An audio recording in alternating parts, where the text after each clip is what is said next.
बिस्मिल्लाहिर्रहमानिर्रहीम। आज 2 अप्रैल 2023 और इतवार का दिन है।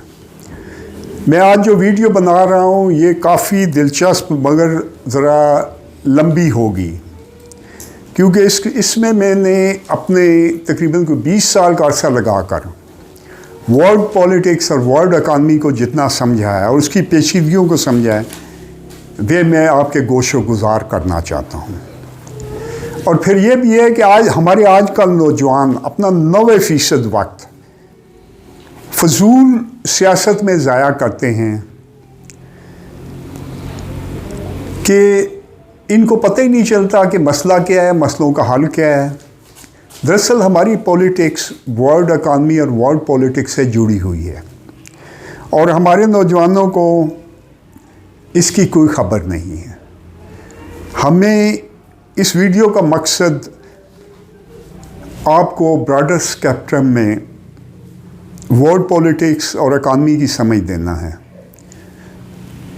ज़िंदगी को कामलियत के साथ देखने वाला ही आपको किसी हद तक गाइड कर सकता है, काफ़ी हद तक सही गाइड कर सकता है। मैंने ये कोशिश ज़रूर की है।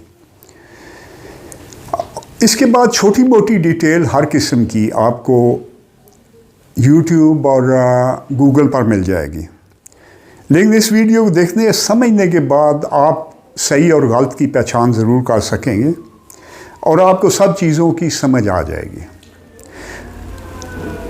क्योंकि जितना भी आपके पास इंटरनेट है इस पर गलत मालूमात और प्रोपेगेंडे की भरमार है, जो कि दुश्मन और साजिशी मुल्क आपके ख़िलाफ़ करते रहते हैं। ये अमन मगरबी मुल्कों की तरफ से किया जाता है, जिसमें आपको कमज़ोर शो किया जाता है, आपको मज़हब को ख़राब शो किया जाता है, दीन को, और उसके बाद अपने आप को बहुत मजबूत और नाकाबिल तस्खीर बताया जाता है। और कमज़ोर लोग इस प्रोपेगेंडे से बड़ा जल्दी मुतासर हो जाते हैं। तो मेरी ये कोशिश है कि जब वो मुतासर होते हैं तो एक नेचुरल बात है कि वो मायूसी का शिकार हो जाते हैं, नाउमीदी और मायूसी का। तो ये चीज़ें जो आपको हैं ये दुनिया की बड़े तौर पर ये सारी मालूमात दे देंगी। अब ये है कि अगर आप यूरोप और अमेरिका को देखते हैं तो इस वक्त चूँकि दुनिया में चाइना और अमेरिका की एक फाइनेंशियल वार चल रही है, तो हम पहले वेस्ट और अमेरिका के थोड़ी सी हिस्ट्री, थोड़ी सी इकानमी पर बात करेंगे, तो इससे आपको उसका पता चल जाएगा। बहरहाल ये है कि अगर आप 500 साल यूरोप के 500 साल, ये एडम है उसकी बुक है, दूसरा नाम मुझे नहीं पता है, वो आप पढ़ें, इस वक्त मुझे याद नहीं रहा, तो आपको पता चलेगा कि ये यूरोप की कौमें बड़ी जंग पसंद और शैतान और साजिशी कौमें हैं। कम से कम इनके जो लीडर हैं वो यही कुछ है, अवाम हमारी तरह ही हैं। और जो अगर वहाँ जमहूरियत कामयाब हुई है तो इसके पीछे 500 साल की सारी थर्ड वर्ल्ड की लूट मार शामिल है, जो उन्होंने भरपूर तरीके से की है। वैसे भी कम से कम, लेकिन एक बात अच्छी है कि वो अपने अवाम को रोटी ज़रूर देते रहे हैं, लेकिन दूसरे सब की रोटी इन्होंने छीनकारी से रोटी दी है। अब इन्होंने कुछ गलतियां की, उस गलतियों की वजह से फर्स्ट वर्ल्ड वार हुई पहले, और फर्स्ट वर्ल्ड वार होने की वजह ये थी कि इंग्लैंड के एक चैलेंजर जर्मनी उठ रहा था। उन्होंने जर्मनी की कमर तोड़ने के लिए पहली जंग अज़ीम की, तो उसमें जब अमेरिका इंटर हुआ जो दूर था, तो इंग्लैंड बहरा और जो इत्तेहादी थे वो ये जंग जीत गए और जर्मनी और तुर्की को शिकस्त हो गई। उसके बाद थोड़े दिनों बाद बहुत सी चीज़ें और हुई थी, जिसमें इन्होंने करेंसी को ख़त्म करके पेपर मनी, अब सोने के सिक्कों को ख़त्म करके पेपर मनी आवाम के सामने लाए और अगले साल ही सोने की कीमत डबल कर दी, यानी आधा पैसा उन्होंने सीधा उससे निकाल लिया। इंग्लैंड वालों ने किया, अमेरिका वालों ने भी किया। तो इसके साथ ये भी हुआ कि इन्होंने जर्मनी को इतना तंग किया था कि तंग आकर दूसरी जंग अज़ीम शुरू हो गई। उसकी वजह यह भी थी कि जर्मनी ने, हिटलर ने बार्टर सिस्टम शुरू कर दिया था, जिसका मतलब है अशिया के बदले अशिया। तो इसमें जो करेंसी है इसकी वैल्यू ख़त्म होती थी, यानी सोना और या जो कुछ भी कर रहे थे। तो इस वजह से जर्मनी के ख़िलाफ़ जंग इनके लिए ज़रूरी हो गई थी। तो वो जंग आपके सामने है, हिस्ट्री में आपको बुक्स पे मिल जाएगी, और ज़्यादातर लोगों ने वो देखी भी है, जो बुज़ुर्ग लोग हैं। इसमें अमेरिका जब आया, जब पहली जंग अज़ीम की तरह जब उसने दाखिला किया, तो उस वक्त इत्तेहादियों के जंग जीतने के इम्कानात 98% हो गए थे। दूसरी बार अमेरिका जब एंटर हुआ तो सबसे पहले इसने जर्मनी से पूछा कि तुम क्या दोगे, लेकिन फिर इंग्लैंड ने बेहतर शराइत दे दी तो इंग्लैंड की तरफ आ गया। लेकिन जब इंग्लैंड की मदद के लिए आया तो पहले इसने अपनी शराइत उसके सामने रख दी। वो लॉर्ड जिसने ये उसके साथ अमेरिका के साथ दी थी, जब वो बाहर आया तो उसने कहा मैंने इंग्लैंड की सॉवरेनिटी गिरवी रख दी है। अब इंग्लैंड जो है वो कोई वर्ल्ड पावर नहीं रहा। अमेरिका ने शर्त कही थी कि आपने अपनी जो 52 स्टेटें हैं ये खाली करनी है, 52 ही थी गालबन, जो पूरी दुनिया में आपकी कॉलोनीज थी वो आपने ख़त्म करनी है। तो इस सेकंड वर्ल्ड वॉर के बाद ही इन सब मुल्कों ने मिलकर IMF की तश्कील की, वर्ल्ड बैंक की तश्कील की, बैंक ऑफ इंटरनेशनल सेटलमेंट की तश्कील की। तो ये जिनसे पूरे वर्ल्ड को फाइनेंशियली तौर पर ग़ुलाम बनाने की कोशिश हुई, और अमेरिका इस फिक्र में था कि अब वो जापान पर एटम बम मार कर पूरी दुनिया को डरा चुका है, और अब वो दुनिया में सुपर पावर है, पूरी दुनिया में उसकी बदमाशी होगी। लेकिन 4 साल बाद रूसियों ने एटमी धमाका कर उसकी सुपर पावर का खात्मा कर दिया। फिर 2 हो गई। अमेरिका की तारीख़ मुख्तसरन इस तरह है कि ये जब ब्रिटिश ने वहाँ कॉलोनी बनाई तो 1776 में वहाँ के जो लोग थे उन्होंने इंग्लैंड के ख़िलाफ़ एक आज़ादी की जंग शुरू की। इस जंग में अमेरिकन जीत गए और इंग्लैंड को शिकस्त हो गई। तो उस जंग के बाद इंग्लैंड ने 1812 में दोबारा अमेरिका पर कब्ज़ा करने की कोशिश की, जो कि नाकामी का शिकार हुई। तो उसके बाद ये हुआ कि अमेरिका अपने तौर पर ग्रो करता रहा। फिर उसे फर्स्ट वर्ल्ड वॉर में बहुत बड़ा मौका मिल गया पूरी दुनिया को अपना असला बेचने का, अपनी चीज़ें बेचने का। तो ये इनकी अच्छा, फिर अमेरिका में एक तमाशा और शुरू हो गया कि अमेरिका में बहुत से बैंक खड़े कर दिए गए, छोटे मोटे बैंक थे। वो बैंक जब शुरू होते थे हर 10 साल के बाद, ये तकरीबन 1850 के करीब ये काम शुरू हो गया, 40-50। टाइम आपको इंटरनेट पर फेसबुक पर मिल जाएगा। हर 10 साल बाद लोग उठते थे और अपना पैसा लेने चल पड़ते थे। तो बैंक के पास 10-12% से ज़्यादा पैसा कैश नहीं होता, तो बैंक्रप्सी शुरू हो जाती है। अब एक बैंक पैसा नहीं दे पाता था तो लोग दूसरे बैंक का रुख करते थे और वो सारे के सारे बैंक फारग होना शुरू हो जाते थे। इसका नतीजा उन्होंने सेंट्रल बैंक की सूरत में निकाला, जिसमें JP मॉर्गन वालों ने सबसे पहला काम किया था। इसके बाद इनके कोई 12 ग्रुप इसमें शामिल हो गए, या 12 शैतान इसमें शामिल हो गए, जो अपने मुल्क के लिए तो फरिश्ते हो गए लेकिन बाहर के लिए शैतान ही हैं। तो फिर ये आपके सामने है। इसके बाद ये हुआ कि सेकंड वर्ल्ड वॉर के बाद इंग्लैंड कमज़ोर होता चला गया। इंग्लैंड की हालत ये थी कि 92 में भी इस पर एक बहरान आया था।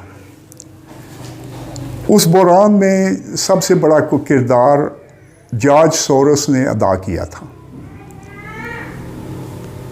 जॉर्ज सोरोस एक फाइनेंशियल इसका एक इदारा है जिसमें लोग इन्वेस्टमेंट करते हैं, मशहूर कैरेक्टर है। उसने इनकी कमर पहली तोड़ी थी, लेकिन उसके बाद इंग्लैंड कहता है कि इसका हमें फ़ायदा हुआ और हमने इसके बाद ज़्यादा तरक्की की। लेकिन दरअसल बात यह थी कि इंग्लैंड बुरी तरह नुकसान का शिकार हुआ था। मसलन 2008 के बैंकों के बहरान में जो क्रेडिट क्रंच जो उस वक्त आया था, उसमें इंग्लैंड ने कोई 10 ट्रिलियन डॉलर लूज़ किया था, जिसमें जर्मनी ने 2 ट्रिलियन डॉलर, हॉलैंड ने 700 बिलियन डॉलर, इंग्लैंड और इटली और फ्रांस दोनों ने +1 ट्रिलियन डॉलर लूज़ किया। तो इन दोनों मुल्कों की, फ्रांस और इसकी कमर टूट गई थी इटली की उस वक्त, क्योंकि ये कमज़ोर इकानमी इनकी ऑलरेडी थी। तो अब इंग्लैंड जो है वो, अगर उसका आप ये जितनी चीज़ें बताई जाती हैं आपको नेट पर, इनमें बहुत बड़ा एक झूठ शामिल होता है। मसलन अगर आप उसमें चेक करें कि इंग्लैंड पर कितना लोन है, तो वो आपको 2900 बिलियन डॉलर बताएगा। लेकिन ये उनके जो एक्सटर्नल लोन है जो बाहर के मुल्कों से लिए हुए, इंटरनल लोन की हालत ये है कि 2009 में मुझे 8-9 में मुझे इंग्लैंड से पता चला, मेरे कोई रिलेटिव है जिसने बताया कि इंग्लैंड पर 9 ट्रिलियन पाउंड लोन है। उस वक्त 9 ट्रिलियन पाउंड था, जो कि 14 ट्रिलियन डॉलर के करीब बनता था। तो ये शो क्या कर रहे हैं, अभी आज इनके ऊपर कम से कम 18-19 ट्रिलियन डॉलर का लोन होगा, लेकिन शो ये 3 ट्रिलियन डॉलर कर रहे हैं। तो पूरे वर्ल्ड को अमेरिका ने भी इसी तरह बेवकूफ़ बनाया। अमेरिका की बात बाद में होगी। तो ये जो 2008 का बहरान था, इसमें यूरोप की टेंड हुई, सबसे ज़्यादा इंग्लैंड की हुई। तो इसमें अमेरिका बज़ाहिर बच निकला इनके कंधों पर सवार होकर, लेकिन वो बचा नहीं था। उसमें वो उन्होंने उसके ऊपर मट्टी डाली थी, वो मुर्दा अभी ज़िंदा था। वो मुर्दा दोबारा 2023 में बैंकों के बहरान की शक्ल में सामने आ रहे हैं। और मेरी वीडियो बनाने की एक वजह यह भी थी कि वो बहरान अमेरिका में शुरू हो चुका है, इस वक्त शुरू हो चुका है। अच्छा, सबसे पहले ये है कि आपने चंद एक चीज़ें जो देखनी हैं। अहम तरीन ये हैं कि आप, कुछ बुनियादी बातें हैं कि हर निज़ाम चल जाया करता है कि अगर वो उसको चलाने का पैसा जनरेट कर सके, और इस पैसे में मेन उनसे सेल्स टैक्स होता है, आपकी इनकम टैक्स होता है, आमदनी पर, तनख्वाहों पर टैक्स होता है, सरकारी महकमों की तनख्वाहों पर टैक्स होता है। इसके बाद आप आएँ तो जो तहशीश की चीज़ें हैं, जैसे शराब हुई, सिगरेट हुए, इन पर कोई 300% टैक्स लिया जाता है। इंपोर्ट पर भी टैक्स लिया जाता है। तो इस तरह ये लोग अपना काम चलाते हैं। लेकिन बहरहाल ये मोटे तौर पर ये बुनियादी चीज़ें हैं जो आपने समझनी है। हम नहीं जानते हैं कि पैसा कहाँ से जनरेट होता है, हमारे नौजवान नहीं जानते हैं। तो इसमें आपने ये देखना है कि इन सब चीज़ों पर एक मुख्तसर नज़र करें। फिर इसके बाद हम आगे चलते हैं। तो अमेरिका ने अफ़गानिस्तान वार जो है, इसमें कोई 10 ट्रिलियन डॉलर डबोया था, जबकि ये 3 ट्रिलियन डॉलर बताया करते हैं, लेकिन 10 कम से कम था। इसमें असला साज फैक्ट्रियों ने इनको 4 गुना ज़्यादा कीमत पर असला बेचा। तो इसमें जब 2001 था तो उस वक्त इनके जो 5 बैंक थे, जो वर्ल्ड के 5 टॉप के बैंक थे, उन बैंकों में अमेरिका के 4 थे और इंग्लैंड के 1 था। इनमें 5 ट्रिलियन डॉलर के रिजर्व थे। लेकिन 2008 के 7 के करीब ये 1 ट्रिलियन डॉलर पे आ चुके थे। यानी उन बैंकों के सिर्फ 4 ट्रिलियन डॉलर उन बैंकों के उड़े थे, जो आजकल के काफ़ी बड़ी रकम बनती है। तो ये आपने इन चीज़ों को देखना है। और ये पैसे की अहमियत ज़्यादा इसलिए है कि आज तक होने वाली हर जंग माशी जंग रही है। 1-2 पैगंबरों की जंगें निकाल कर तमाम की तमाम जंगें माशी जंगें रही हैं। जंगें 3 माज़ों पर लड़ी जाती है: मैदान की जंग, माशी जंग और कल्चर की जंग। तो कल्चर की जंग जो लॉन्ग लास्टिंग होती है। तो इसमें आपने जो कल्चर की जंग और माशी जंग के दरमियान ही प्रॉक्सी वार होती है, जो प्रोपेगेंडा किया जाता है।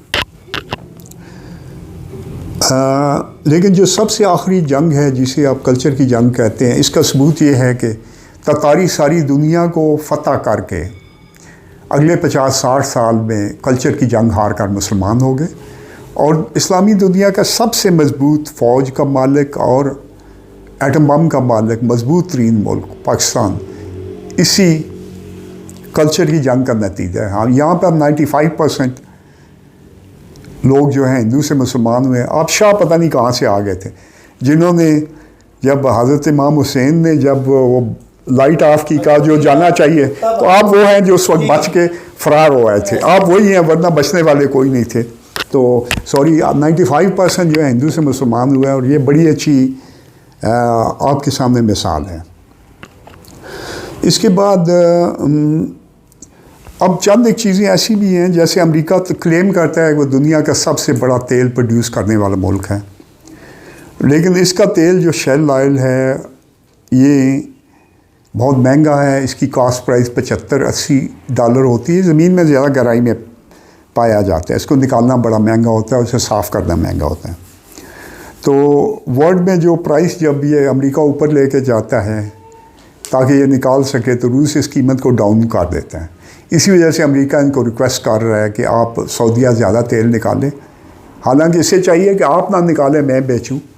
लेकिन मसला ये हो गया है कि इसको ज़्यादा तेल निकालने के लिए इसको $150 बिलियन खर्च करना पड़ेगा। जो ये $150 बिलियन खर्च करेगा, रूस और सऊदीया तेल की कीमत को और नीचे ले आएंगे, उसके $150 बिलियन मज़ीद मट्टी में चले जाएंगे, फिर उसको और बहुत से इस तरह के नुकसान होंगे।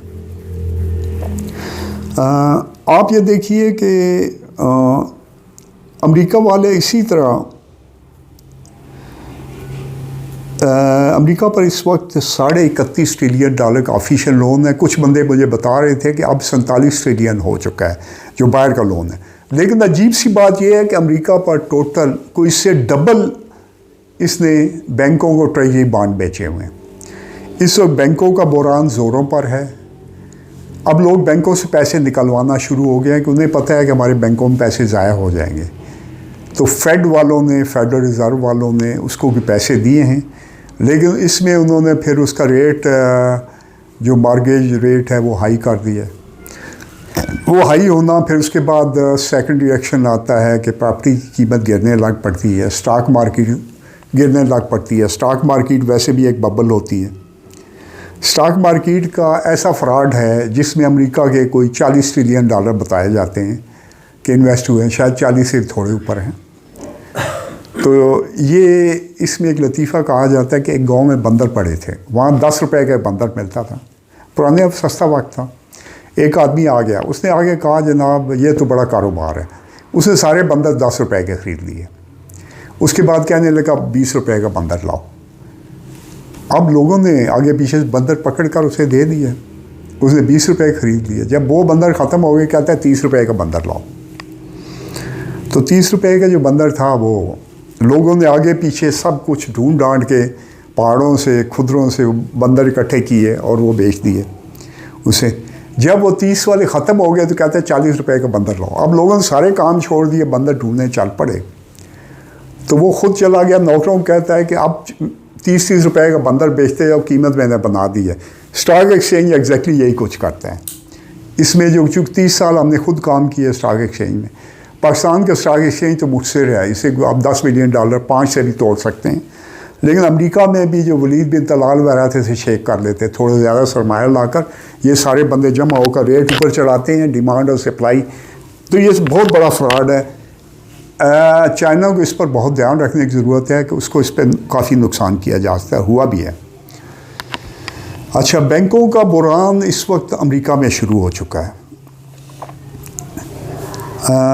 बैंकों का एक बहुत बड़ा मसला होता है। जो वेस्ट इस वक्त जंग हारा है, उसमें सबसे बड़ा किरदार बैंकों का भी है कि बैंकों ने 5% महंगाई हर साल करनी होती है, वरना इनकी इन्वेस्टमेंट प्रॉपर्टी में डूब जाती है। और सबसे ज़्यादा इन्वेस्टमेंट ये प्रॉपर्टी में करते हैं, क्योंकि इनकी कमर्शियल प्रॉपर्टी में और रियल एस्टेट में और जो रिहायशी घर हैं इनमें और बहुत से ये करते हैं। अब प्रॉपर्टी नीचे जानी वैसे शुरू हो गई है कि इंटरनेट पर बहुत से काम होने लग पड़े हैं, कमर्शियल प्रॉपर्टी भी कम वैल्यू हो गई है उसकी। तो इस किस्म के बहुत से चैलेंजेस हैं। तो वहाँ पे लोगों की हालत बड़ी बुरी है, अमेरिका और यूरोप में। मैं वहाँ अक्सर जाता रहता हूँ, अमेरिका कम जाता हूँ, लेकिन मेरे बहुत से दोस्त हैं। वो पता चलता रहता है कि 90% पैसा लोगों का बिजली, गैस और किराए में वर्क हो जाता है। यानी उनकी जो तनख्वाह आती है उसमें 90% कम से कम इन चीज़ों में चली जाती है। और अब जंग के बाद 100% के करीब चला गया। अब वो खा कहाँ से रहे हैं, क्रेडिट पर चल रहे हैं। तो बैंकों ने इस मायदा किया, बैंकों ने जो सिस्टम महंगा किया है उसका नतीजा ये है कि यूरोप में आपको लोगों को तनख्वाह ज़्यादा देनी पड़ती है, वरना वो रहें कहाँ पे। तो जब ये महंगा होता है तो कंपटीशन नहीं कर पाते हैं। अब यूरोप में बनने वाली एक चीज़ चाइना में 8 गुना कम कीमत पर बन रही है। इस वजह से भी यूरोप में इंडस्ट्री सारी फारग हो गई है, सर्विसेज पर चल रहा है। सर्विसेज इसकी क्या हाल है। लेकिन ख़ुद अमेरिका में ये है कि वहाँ की 12% से ज़्यादा आबादी गुर्बत की लकीर से नीचे सड़कों पर बैठी हुई है। उसके बाद जबकि चाइना ने आज से कुछ 4 साल पहले ऐलान किया था कि उनके मुल्क में एक बंदा भी गरीब नहीं रहा। ये डिफरेंस है। हालांकि आप अमेरिका की जीडीपी चेक करें तो चाइना की कोई 20.5 ट्रिलियन है और इसकी 17 ट्रिलियन है, और इतनी ज़्यादा आबादी को लेकर भी जो इससे 4 गुना के करीब कम आबादी है, इसके बावजूद यहाँ पे चीज़ें इतनी सस्ती हैं और लोग खुशहाल हैं। अमेरिका में सिर्फ अपर 10% क्लास ठीक है, शायद 30% गुजारा कर रही है, 70% फंसी हुई है बुरी तरह। तो इसके बाद ये भी हुआ है कि चीन ने अमेरिका से एशिया की मार्केट भी छीन ली है। अमेरिका एशिया की मार्केट से जापान, साउथ कोरिया, ताइवान, ये जो है सारे थाईलैंड हुआ, आपका फ़िलिपीन हुआ, ये जो सारे इंडोनेशिया, मलाइशिया, इससे अमेरिका $1 ट्रिलियन सालाना निकाला करता था।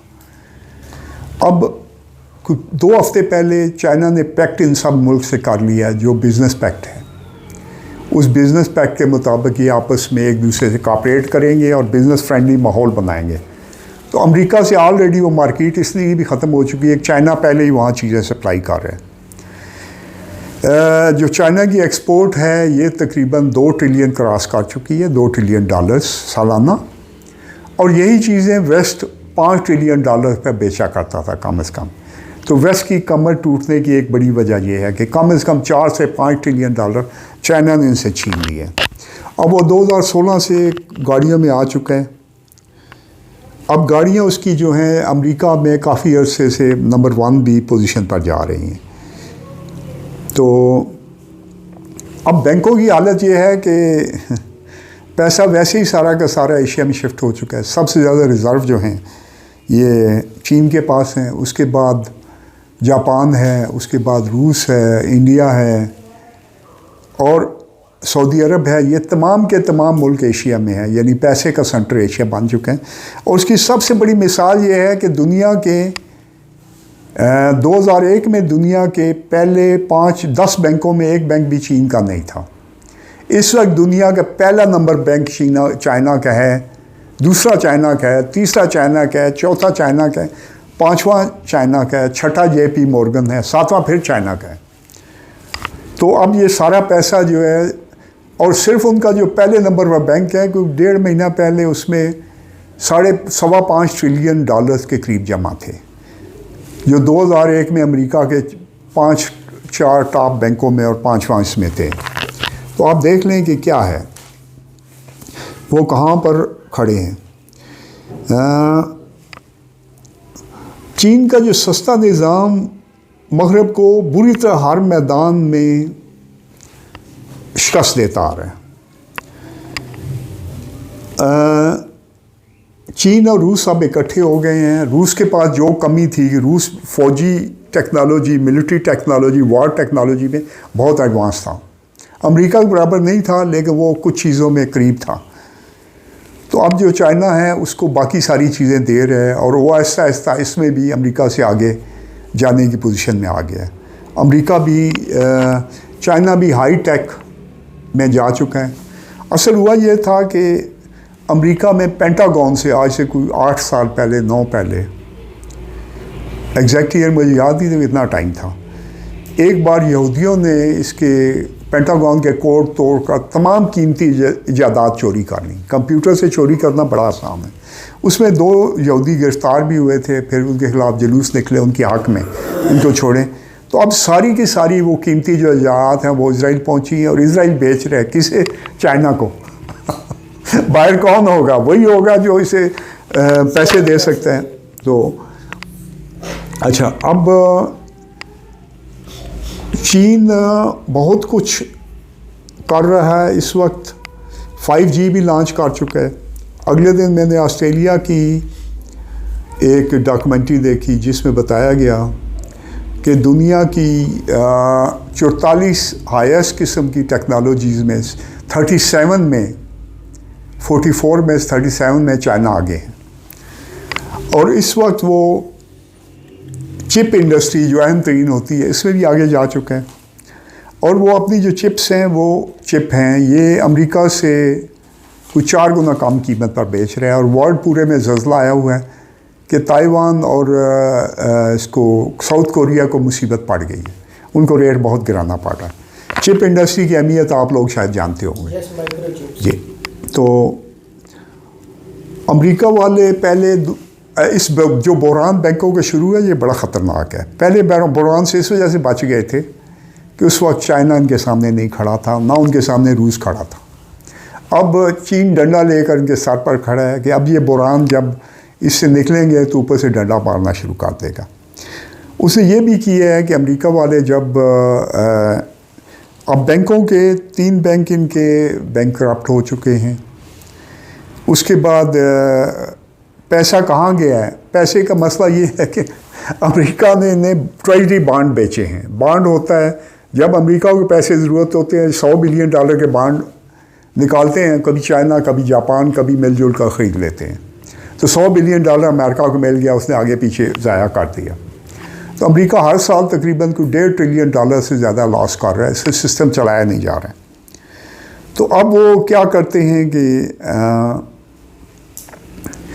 बैंकों वाले अमेरिकन गवर्नमेंट फेड से पैसे मांगते हैं, वो ट्रेजरी बॉन्ड वापस देना चाहते हैं, लेकिन चाइना $450 बिलियन के बॉन्ड लेकर खड़ा है, वो नीचे फेंक देता है। वो कीमत इनकी गिराता आ रहा है जिसकी वजह से बैंक नुकसान का शिकार हो रहे हैं। तो अमेरिका वाले जो 2008 के बहरान पर मिट्टी डाली थी अब वो बचते हुए नज़र नहीं आ रहे हैं।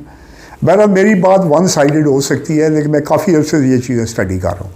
बहुत मुश्किल है कि इस बहरान से ये बातें, मैं बल्कि 2018 में मैंने वीडियोस बनाई थी, उसमें मैंने कहा था कि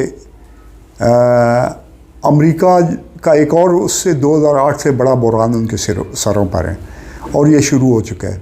बल्कि अब डोचे बैंक और स्विस बैंक भी इसका बैंकरप्सी का शिकार होने वाले हैं। ये स्विट्ज़रलैंड और जर्मनी में मुसीबत पड़ी है। और चाइना जो है इनका सारा खून चूस चुका है और किसी हालत में इनकी जान छोड़ने पर तैयार नहीं है।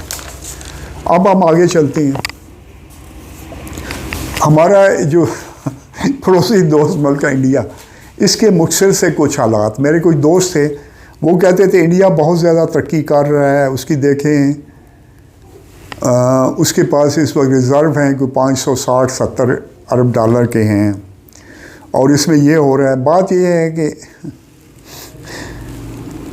इंडिया पर कुछ $2700 अरब के लोन्स हैं जो हमारे पास $300 बिलियन से ज़्यादा हैं, 300 के कुछ कम हैं। तो इंडिया के पास हमसे कोई 8 गुना ज़्यादा लोन है, बल्कि 9 गुना बनते हैं। तो फिर इंडिया एक और मुसीबत में फंसा हुआ है जो हमारी जमहूरियत के ख़िलाफ़ जब मैं बातें करता हूँ तो जमहूरियत की लानत अमरीका इसको लेकर बैठी है इंडिया को। मसलन अगर दुनिया में इस वक्त आप पिछली 5-4 बड़ी तरक्की करती इकानमीज़ देखें जिन्होंने नीचे से ऊपर आए हैं, रूस है, चीन है, उसके बाद मलेशिया है, उसके बाद अपना तुर्की है। इन चारों में जमहूरियत नहीं बल्कि इसमें डिक्टेटर किस्म के लोग मौजूद हैं जो एक बैठे हुए हैं और वो मुल्क को तरक्की दे रहे हैं। जमहूरियत वेस्ट वालों को इसलिए फ़ायदे में होती है कि जमहूरी बहुत वीक होता है। जो जमहूरी लीडर है वज़ीर-ए-आज़म, उसके मुखालफिन को पैसा देकर तोड़ा जा सकता है और वेस्ट के बैंकों के पास पैसा काफ़ी होता है और इनको कोई गर्ज नहीं है कि किसी मुल्क में जमहूरियत है या डिक्टेटर है। जिसका फ़ायदा होता है उसे सपोर्ट करते हैं। तो इंडिया ने ये किया कि इसने पहले 1966 में सिखों की कुछ पिटाई की, उसके बाद अमृतसर गोल्डन टेम्पल साहिब पर टैंक चढ़ाए गए। ये 1974 में हुआ था, मुझे खूब याद है, जिस चक्कर में 84 में इसी वजह से इंदिरा गांधी कत्ल हुई, जो सिखों ने अगले साल कत्ल कर दी थी। तो सिखों को इतना मारा गया कि सिख मुकम्मल मुतनफ़र हो चुके हैं इंडिया से। वो आजकल इनके झंडे भी हर जगह पर उतार कर अपने खालिस्तान का झंडा लगा रहे हैं। मुसलमानों पर 92 और फिर 206 में मुसलमानों पर दक्कन में जुल्म किए गए, और मुसलमान भी इंडिया से बहुत सख्त मुतनफ़र हैं। गो वो दबे हुए हैं क्योंकि ये मुख्तलिफ़ एरियों में हैं, इस वजह से इनको दबाना आसान है। सिख सिर्फ इंडिया में हैं और उनकी असल तादाद जो मेरी स्टडी में आई वो 12 करोड़ है।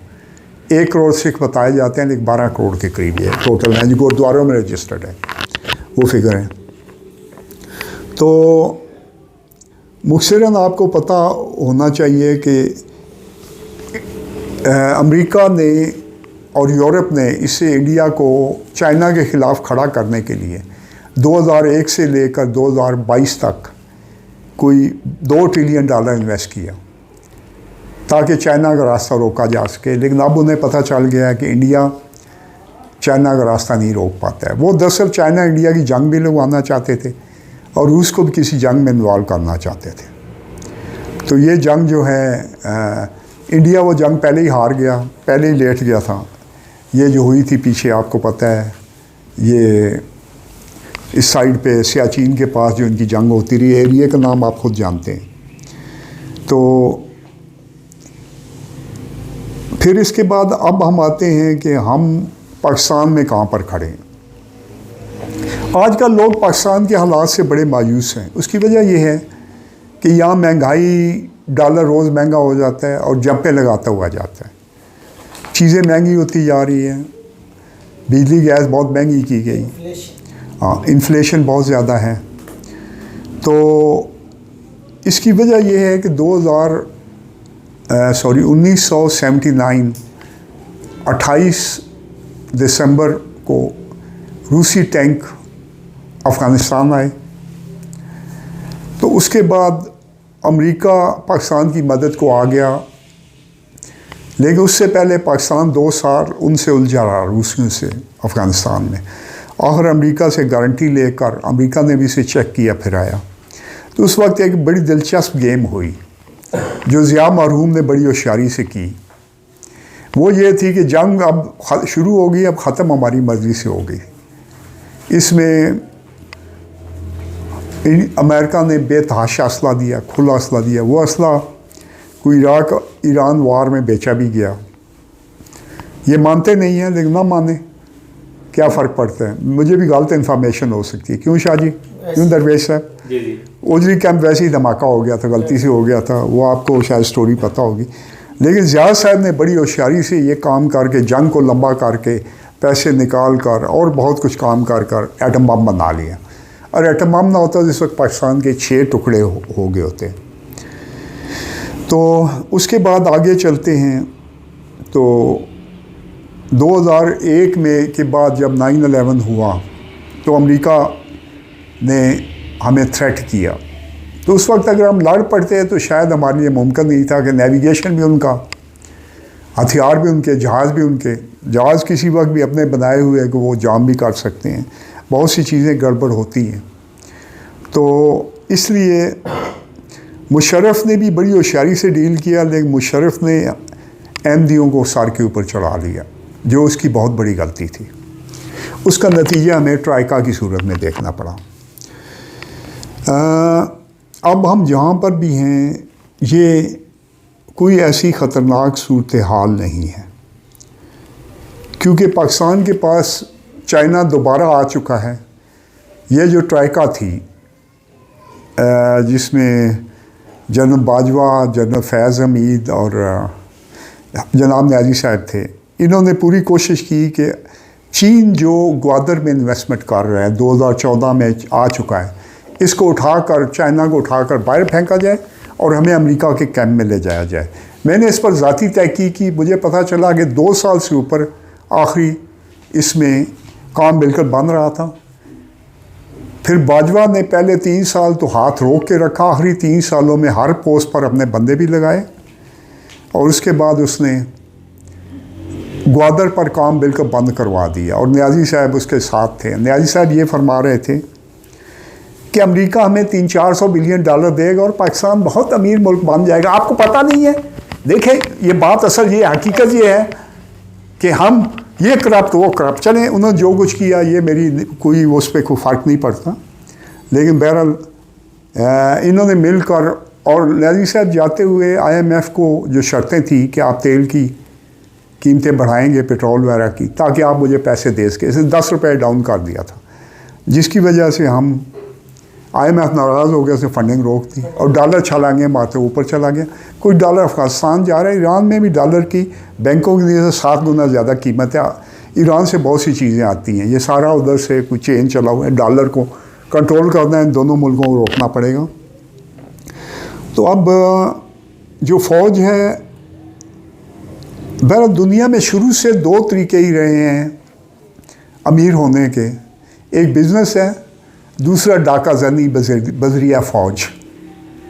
ये वेस्ट ने बड़ी कामयाबी से दोनों चीज़ें करने की कोशिश की। तो बहरहाल हमारी जो फ़ौज है, लोग इसको बहुत गालियां दे रहे हैं और ये बहुत बड़ी गलती है इनकी। ये जो टोला है, सासी टोला ट्राइका है, इसमें ख़ास तौर पे इमरान ने बहुत बड़ा किरदार अदा किया फ़ौज को गालियां देने का। और फ़ौज ना हो तो अमेरिका इसराइल की फ़ौज आपके सामने आपके मुल्क में बैठी होगी और आप बूट पॉलिश करते नज़र आएंगे। मैं तो भाग जाऊंगा हालैंड में, वहाँ का नेशनल हूँ, मुझे क्या फ़र्क पड़ता है। आप उनके करें बूट पॉलिश, आप उनकी करें खातर। तो इसकी बुराइयां हैं फ़ौज की, ये कुछ ज़्यादतियाँ करते हुए नज़र आते हैं, लेकिन ये बुराइयाँ 10% हैं, 90% के फ़ायदे हैं। एटम बम को वही बचा कर बैठे हैं।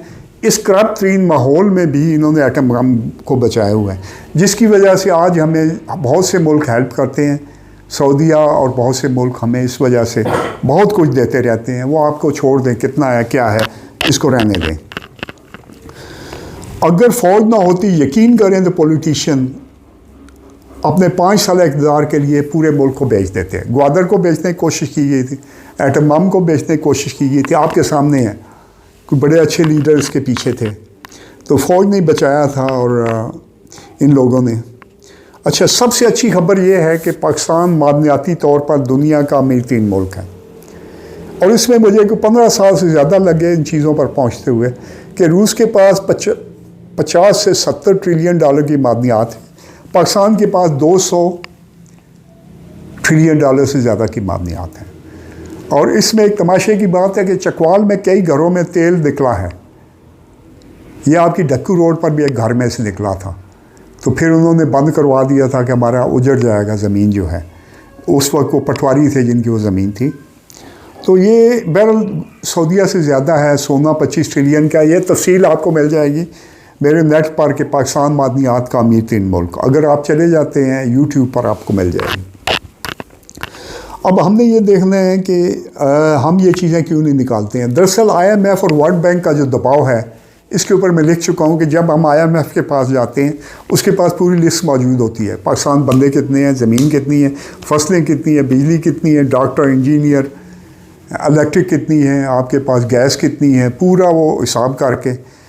अब उनको पता होता है कि पाकिस्तान को अगर इंसाफ ठीक हो गया तो आपकी 98% चीज़ें ठीक हो जाएंगी और अगले 5 साल में पाकिस्तान यूरोप, कम से कम मिडल ईस्ट का लेवल क्रॉस कर जाएगा, कहीं इसके करीब चला जाएगा, इससे ऊपर चला जाएगा।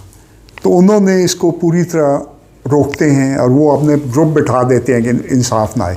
फिर उन्हें पता है कि जो आदमी मुसलमान हो सही मायनों में, उसको ख़रीदना बड़ा मुश्किल हो जाता है। ज़िया साहब मुसलमान थे, उन्होंने पूरी कोशिश की, नहीं ख़रीद सके। ये इनके लिए बहुत बड़ा सबक था और उन्होंने इसी जज्बे की बुनियाद पर एटम बम बना लिया। तो पाकिस्तान में अब हज़ारों की तादाद में ऐसे लोग मौजूद हैं जिनको वो ख़रीद नहीं सकते हैं। इस वजह से इस्लाम को प्रोपेगेंडा के ज़रिए डैमेज करके इसकी ताकत ख़त्म करने की कोशिश करते हैं। तो इसके अलावा ये बात भी है कि आपको मैंने मुख्तसरन ये सारी पिक्चर दिखा दी है, लेकिन मेरा ख्याल ये है कि हमारे 2-3 साल ज़ाया हुए हैं जो पिछली गवर्नमेंट थी इसने ज़ाया किए हैं और अल्लाह के फजल में इसमें हमारे चकवालियों को बहुत बड़ा किरदार है। वो पहली दफ़ा एक्सटेंशन तो नवाज शरीफ साहब ने दी थी, लेकिन पहली दफ़ा जो 3 साल अपॉइंटमेंट उन्होंने की थी, शायद करतूत नहीं पता थे। तो जो जीनियस न्याजी साहब है, इन्होंने 3 साल और बचाने के लिए दी थी। और अगर ये साहब 6 महीने और रह जाते तो फैज़ अमीर साहब 1226 तक नहीं, ये ताहयात होते जब तक इनके टुकड़े हवा में ना उड़ते या कुछ हो ना जाता। तो ये हैं, मैं दूसरों के मुखालिफ नवाज शरीफ में उन्हें कमतर बुराई समझता हूँ। वो काम काफ़ी कर लेते हैं, शहबाज शरीफ, नवाज शरीफ, मैं इनके बहुत से अच्छे बुरे दोनों कामों को वाक़फ़ हूँ, लेकिन वो अगर ये सिस्टम रहेगा तो वो बेहतर लोग हैं। लेकिन बहरहाल ये सिस्टम रटन हो चुका है, फेल हो चुका है, पूरी दुनिया में जमहूरियत फेल हो रही है। मैंने आपको मुख्तसरन इसका कच्चा चट्टा यूरोप में बता दिया। अब दुनिया में बादशाह से लेकर फिर अमरीत, फिर उसके बाद सोशलिज़म, कम्युनिज़म, ये तमाम निज़ाम नाकाम हुए कि अमरीत में एक आदमी पर डिपेंड करना पड़ता है, बादशाह में भी। एक आदमी ठीक तो मुल्क ऊपर जाएगा, ख़राब हो जाए 100 साल पीछे चला जाता है, पूरे मुल्क को बेच देता है। तो एक आदमी पर डिपेंड नहीं हो सकता। सोशलिज़म जो कम्युनिज़म जो रशिया में था और सोशलिज़म जो चाइना में था, या मिलते जुलते हैं दोनों, इनकी तफसील में आप ना जाएं। अब कैपिटलिज़म ने तजर्बे किए अमेरिका में, जो कि बुरी तरह नाकाम हुए। कैपिटलिज़म में दरअसल इनको पैसे की मार धाड़ से ज़्यादा किसी चीज़ में दिलचस्पी नहीं होती, इसकी कोई इखलाकियात नहीं होती, और आखिर में ये अपनी मौत आप ही मारते हैं। कैपिटलिज़म भी फेल हुआ, इन्होंने इसको सेकुलरिज़म मुल्क में चलाने की कोशिश की, जो घरों का निज़ाम ऐसे सेकुलरिज़म, वो फेल हो गया। क्योंकि जब खुदा को आप निकालते हैं तो फिर चार चीज़ नीचे जानी शुरू हो जाती है। अब मगरिब के पास यूनाइट करने के लिए कोई फोर्स नहीं रही। हमारे पास इस्लाम की शक्ल मौजूद है और हमें इस्लामी निज़ाम पर ही जाना है, आप आज जाएं या कल जाएं। मैं इस पर जमहूरियत फेल हो चुकी है और इस मौजू पर वीडियोस मेरी मौजूद है यूट्यूब पर, आप चले जाएं, वो आपको नज़र आ जाएंगी। तो अगर दुनिया में जहाँ भी एक निज़ाम है जो नेकी और सच्चाई पर मबनी है वो होता है, तो उस मुल्क में तरक्की होती है। यानी कता नज़र कि अगर काफिर इस निज़ाम को अपनाएं, या गोरे या काले या किसी मुल्क के या कम्युनिस्ट, तो वो मुल्क ऊपर जाता है। जो इंसान इसको अपनाए वो भी दुनिया में कामयाब रहता है। तो ये तमाम निज़ाम नाकाम हुए। कैपिटलिज़म की नाकामी की एक छोटी सी मिसाल आपको ये भी दें, नेल्सन मंडेला ने कहा कि उस मुल्क की तबाही में कोई शक नहीं, उस कौम की तबाही में कोई शक नहीं होना चाहिए जिसमें एजुकेशन का शोबा और इसके बाद हेल्थ का शोबा और तामीरात का शोबा सिविल इदारों के इनके हाथ आ जाए, गवर्नमेंट से निकल कर कारोबारियों के हाथ में आ जाए। और पाकिस्तान में ये कम से कम एजुकेशन का शोबा उनके हाथ में जा चुका है। इसके ऊपर चाहे आप एक माफिया कहें, कई माफिया मिलकर काबज़ हैं, जिन पर कोई कसूर वाले हैं, कोई फलां वाले हैं, मैं उनके नाम आप मेरे से बेहतर जानते हैं। तो इस तरक्की की मिसाल जो है अल्लाह ने कुरान पाक में वाज़े दी है कि ये जो मेरा निज़ाम है, कुरान पाक में अल्लाह का फरमान है कि अगर यहूद तौरात पर अमल करते तो इनका रिज़्क़ आसमानों से बरसता और ज़मीन से उबलता। आयत नंबर आप ख़ुद ढूंढ लीजिएगा। फिर लिखा है कि मेरी तरफ से हदायत आएगी, जिसने मेरी हदायत पर अमल किया उसे दुनिया की हुकूमत दी जाएगी जिस तरह तुमसे पहलों को दी गई। तो जो भी नेकी सच्चाई के असूल पर अमल करता है वो आगे चला जाता है। यूरोप ने 20-25% इस पर अमल किया, 20%, हमने 5% अमल किया, हम पीछे रह गए, वो आगे चले गए। हमने 5% भी घरेलू ज़िंदगी में अमल किया। तो ये आपने समझना है कि कोई भी मुल्क ऑर्गेनाइज हो तो वो चल जाया करता है। तो हम हर मुसलमान की ड्यूटी है कि पहले अपने आप को संभालें, उसके बाद अपनी फैमिली को, अपने बच्चों को, अपनी बरादरी को, अपने महल्ले, शहर, मुल्क को संभाले, बल्कि दुनिया को संभाले। हमारी ड्यूटी है कि हमने दुनिया में हर आदमी को रोटी पहुंचानी है, कम से कम कोई आदमी भूखा ना सो। ये हमारी ड्यूटी है, ये अल्लाह ने लगाई है। ये कोशिश इनको नहीं पसंद होगी जो शैतान बैठे हैं, कि वो चाहते हैं भूख रहे और लोगों को ब्लैकमेल करें, उनके मुकाबले में कोई नज़रिया ना आए। वेस्ट के पास कोई नज़रिया नहीं रहा है। नज़रिए की खातर लोग यूनाइट होते हैं, एक डायरेक्शन में चलते हैं, कुर्बानियाँ देते हैं, जाने तक देते हैं। वेस्ट अपना नज़रिया खो चुका है। पूरी दुनिया में कामयाब तरीन नज़रिया सिर्फ इस्लाम का है। इसको आप समझने की कोशिश करें। तो आपका बहुत बहुत शुक्रिया। अल्लाह हाफिज़। अब सवाल जवाब की नशिश शुरू होगी थोड़ी देर बाद।